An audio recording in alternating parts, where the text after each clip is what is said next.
Ole thir tu te amasa in zava in chibele vek ole tu na kan mulai hi Falkland peng ani a zan lama hianin eng boruak nge buaina sang sang te alom thinem ti kha zanina kanan zir chiang ve don ani a chu video toy te siamin subscriber te le viewers te kan ngai dan comment section lama kan lo soyanga atul ni chuanin zan rei lama te po live chhotura ngai ta ila amaro chu signal hi a thalu tuk lawa a tha te ani chuan kan live thawanga zan khuwa pon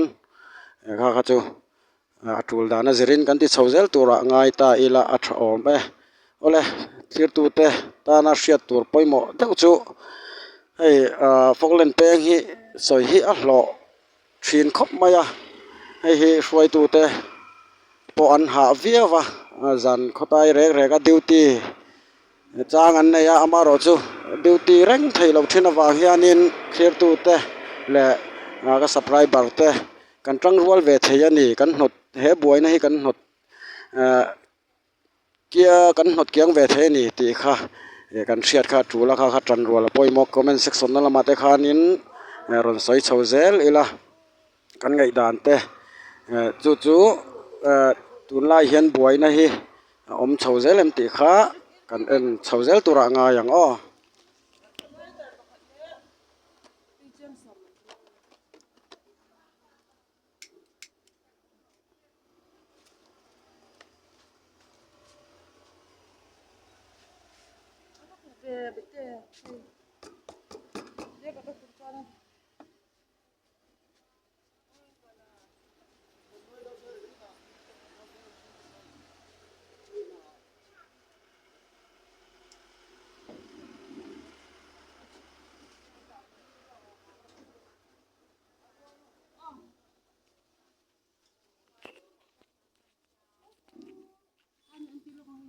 ole tuna ka sayang khanin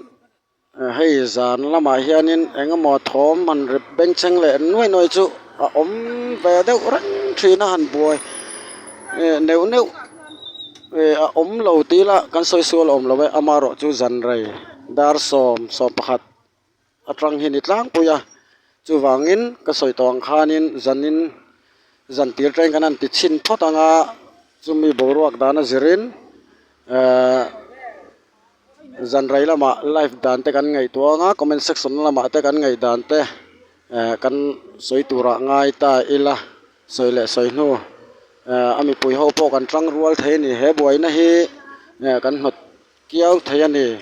zurui por tak tak te tong moi lo ni lo se dan doi ti te po kan hnot triau thei ani ti lai te kha kan hret dang tura ngai ta ila chuan video kan an siam chhonga a buai te kan lo lak fu ani chuan an hmel te kan thupanga maro chu kha hmel thupa kha ti lan kha yuti hovin an phal lo wang khanin kan ti lang lawanga an lo buain om ni chuan ma se an hule zela a buain om chuan an hmel thlengin ti lan kan ti lang zel to don ani ti lai te kha mi lo hriat sak vek ola a tha awm e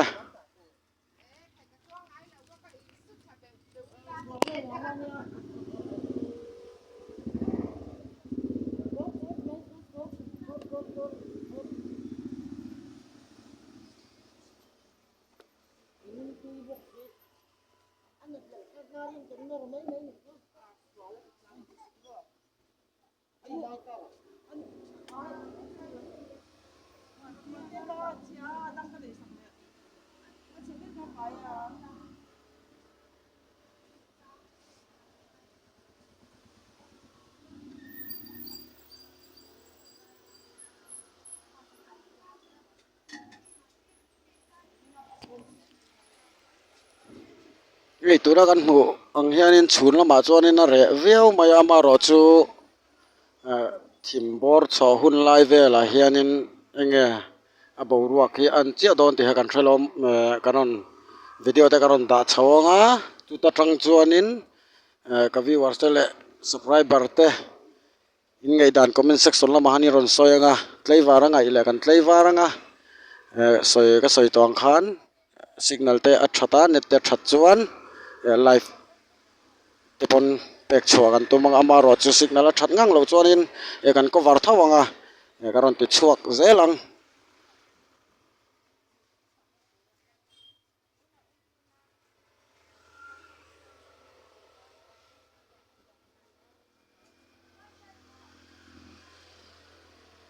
soi tong khanin hei veng then om te tan po thil za thak ani a foklen peng buaina om ti reng mai te le veng dei tu te tan te po aza thaka baka nu nau tan te le view lampanga leng du tan te po khanin nuam satak le ralmuang takhanin an kal thei lo thina hei hi ti re dan hi omani tan rual chuanin chuwangin kan hruai tu te chunga in ngat mai lovin mipui te tang rualin kan hnot kiang ve thei ni he video kal tlang hian ti ha karon soi do a chuan mi lo share sakanga like te comment tha tak tak te le mi la sap lo zong zong te kha mi lo sap vek turin karon som bok chowa atei chuan video da chho zel kan tumanga hei chu chhun lama chuan da kan da lutuk lawanga amaro chu hei zanin thimhlim atanga ron ti ka tuma wangin karon soilo ka thlir tu te khanin mi lo hriat saka mi lo share sakzel tur khanin karon som mol mo cheu ti kha karon soile du ani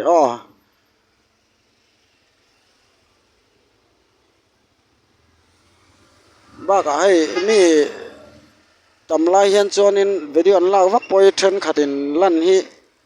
an du lo rualin a then khathi chu lan hi chak ve on om le boxia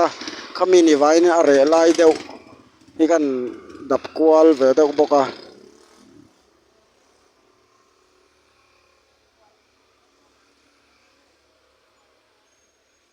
chuan kan soi ang khan